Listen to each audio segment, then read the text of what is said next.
Happy Wednesday, Valerie Hunt, Run RX with Ask Me Anything. So you guys sent in some great questions this week. So I'm going to answer three main questions that I got, and I'll go in that order.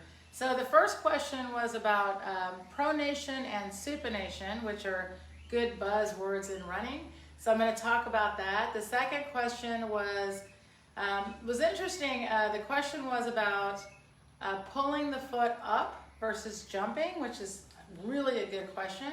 And they'd actually seen a movement in the video that they had a question about, so I want to answer that as well. And then the third question is one I get all of the time, and it was, please tell me how to breathe. So I'll go in the order that I got them asked. So the first one was about pronation, supination. So first of all, just recognize something.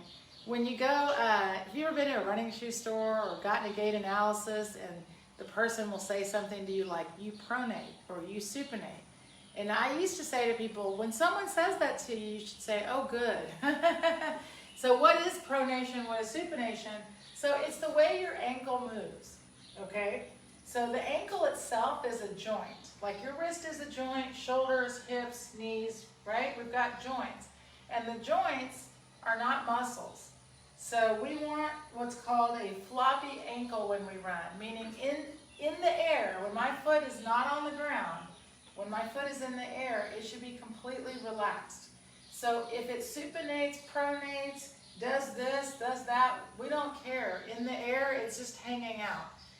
What happens though, if you put your foot on the ground, so if you land pronated or supinated or however aided, it means you put your foot on the ground. So it means that when you run, you take this foot and you go forward.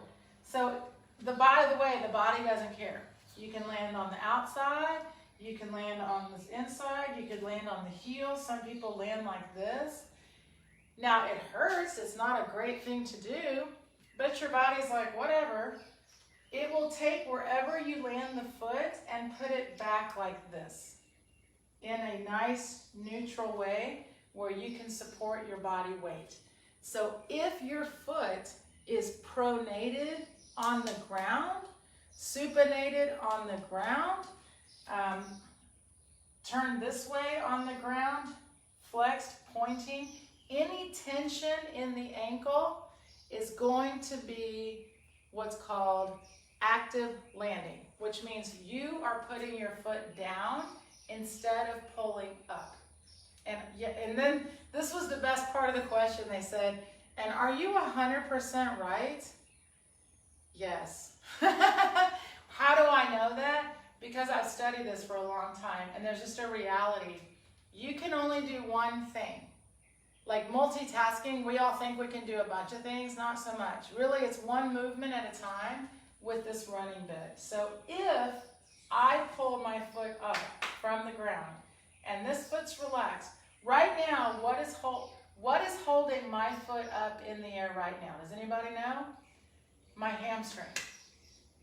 Right now, my hamstring pulled the foot and is in fact holding it because the hamstring closes the leg.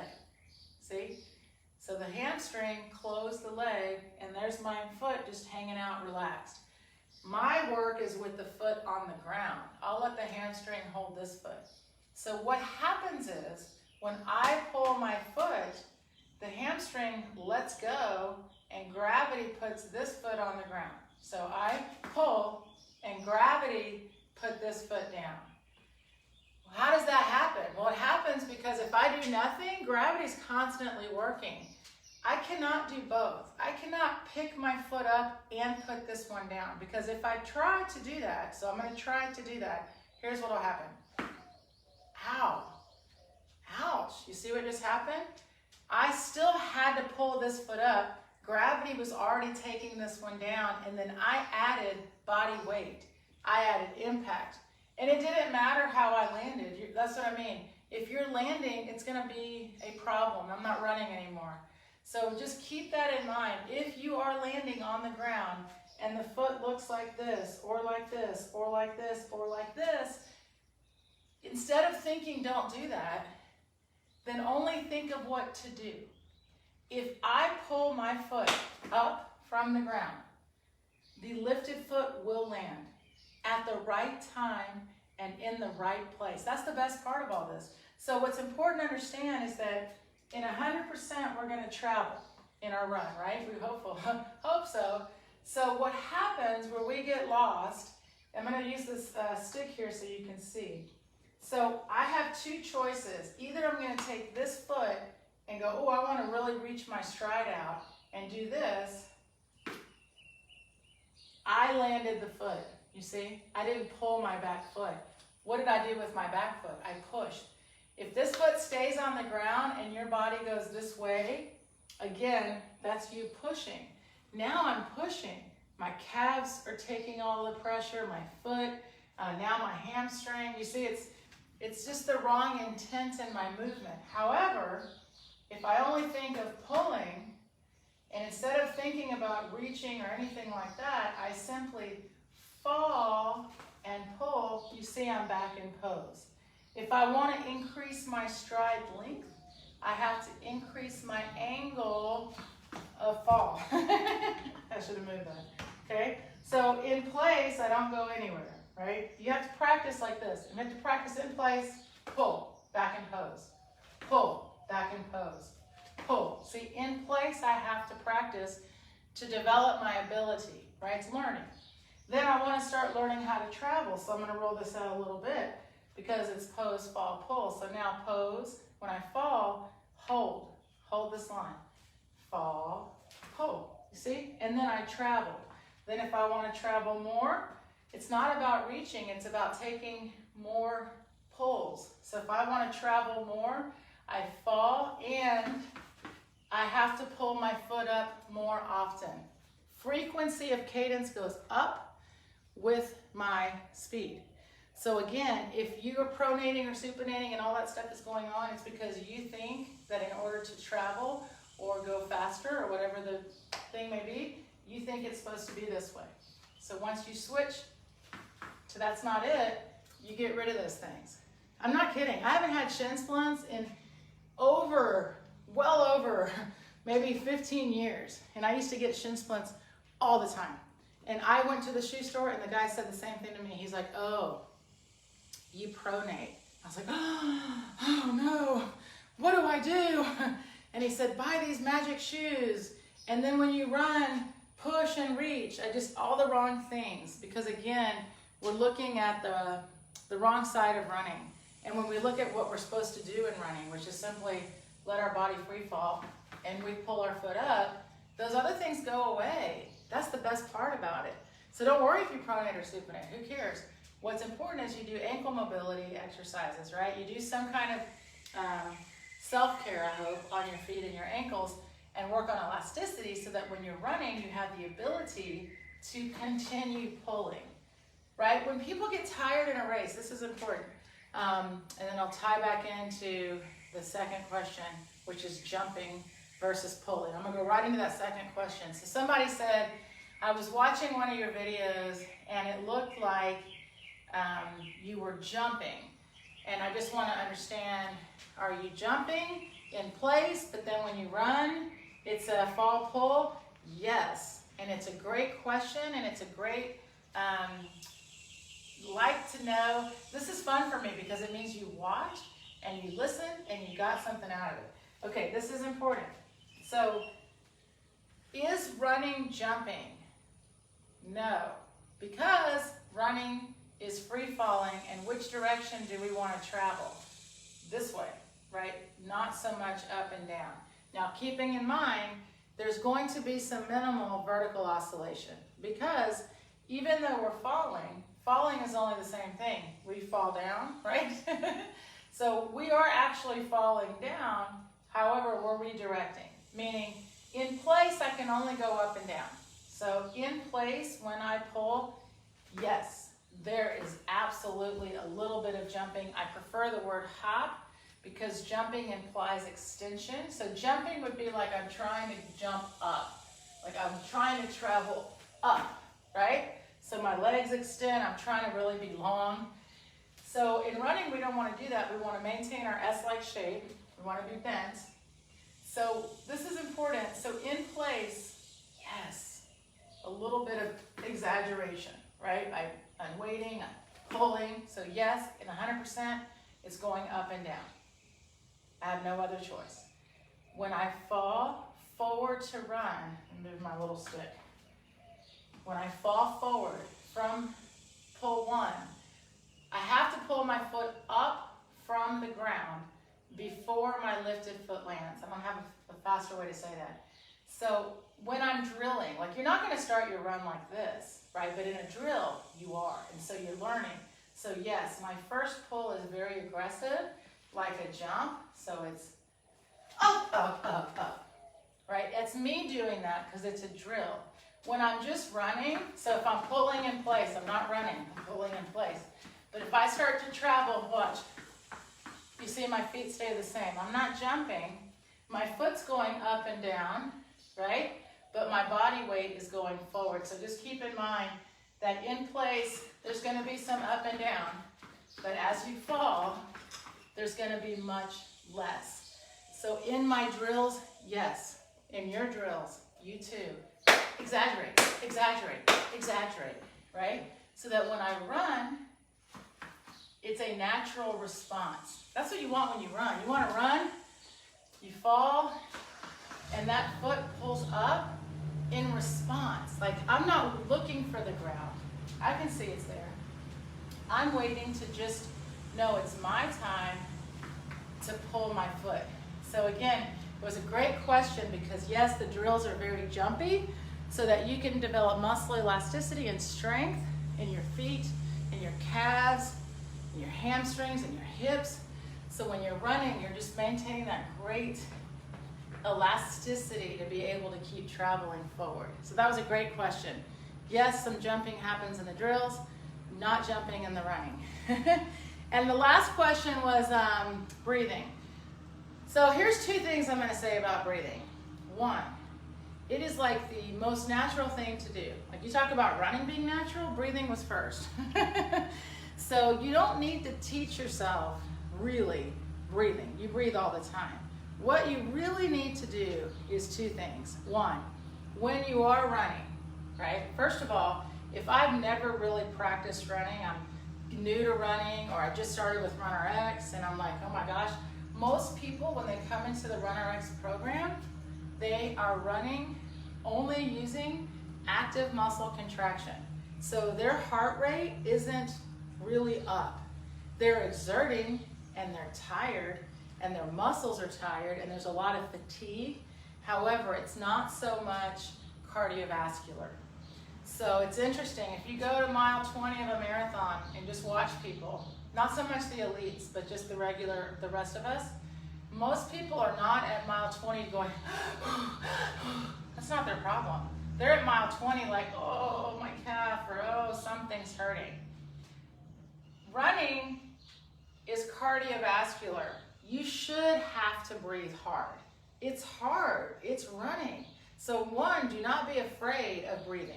Does that make sense? If I'm running and I'm like, it's hard to breathe, don't panic, relax. How can I reduce tension in my run to allow me to keep running? Maybe you're trying to run faster than your body's able to hold, right? That happens to people. Although, to be fair, unless you're in a full-out sprint, it's probably not the reason, just so you know. So most people, they're just tired and they think it's exertion. Find a way in your practice, not so much during the run, but this is why you practice things in your running. So when I'm holding just pulling in place, for example, right here, how can I relax my shoulders and my neck? See, I'm simply just pulling my feet up from the ground. I can talk to you. So yeah, it's not easy, but look, I'm not winded, right? Up, up, up, up, up, up, up, up. So start doing some breathing. Make sure you're breathing in, sideways, keep it out of your neck and shoulders. Then when you run, maintain breathing. Some people start running and they hold their breath. I always tell people, how can you release tension?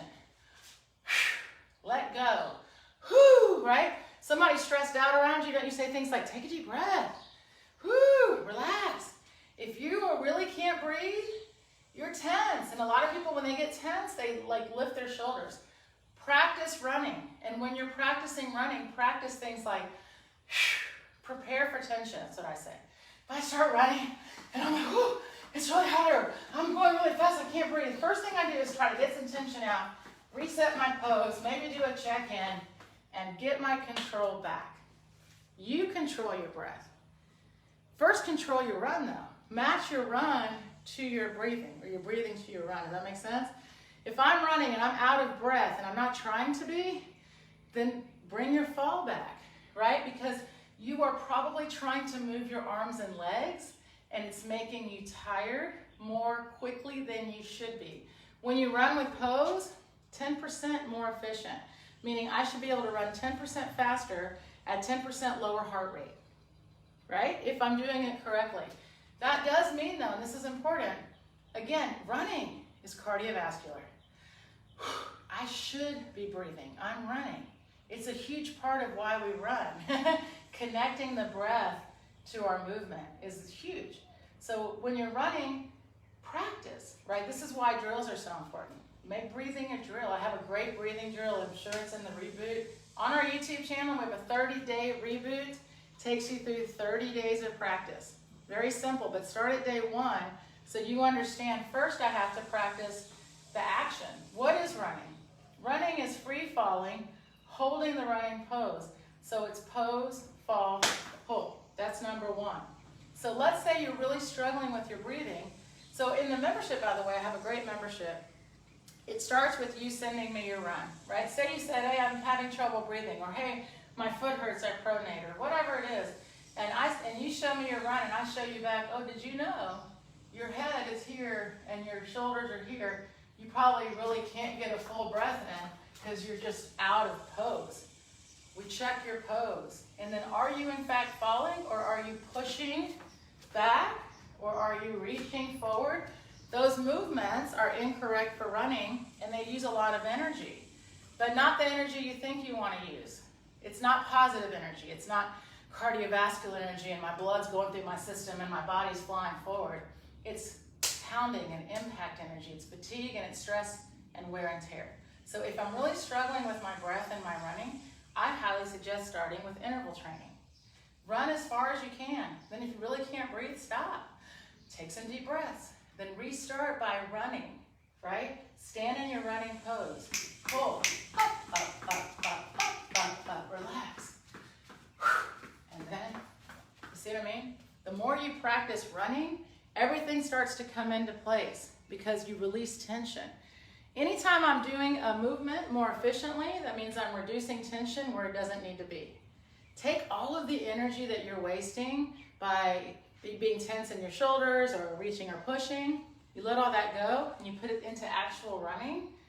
Whew, your run has changed. I'm telling you, it's amazing. No matter the speed or distance, this is what's very important.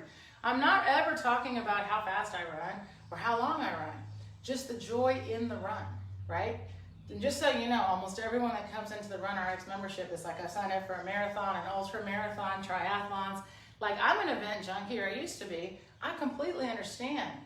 And I will get you to all of those events. But first we got to talk about, let's just correct your overall movement. And I'm telling you, some of those things come right into the movement. So keep those questions coming. Let me see, I think I might have one more.